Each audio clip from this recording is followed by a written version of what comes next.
আমি আপনাদের বলবো, প্লিজ দয়া করে বিজেপির কথা শুনে বা আর কোন ধর্মীয় সংগঠনের মৌলবাদীদের কথা শুনে কোনো পরিচিত হবেন না, কোনো ভাগাভাগি করবেন না, মানুষে মানুষে ভাগ করবেন না।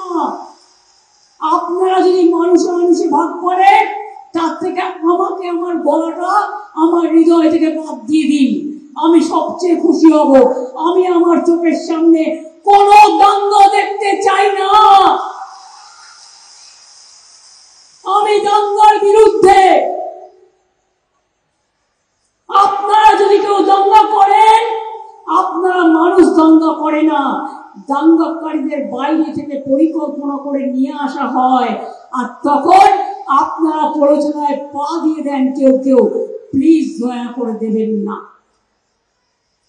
যদি আপনারা আমায় কথা দিতে পারেন কারো কথায় দাঙ্গা করবেন না, তাহলে দিদি আপনাদের সাথে থাকবে। আর যদি দাঙ্গা করেন, সবাই থাকলেও দিদি কিন্তু থাকবে না। এটা আপনাদের কাছে আমি বলে গেলাম। এটা আমার জীবনের স্বপ্ন। আমি আলো দেখতে চাই, আমি অন্ধকার দেখতে চাই না।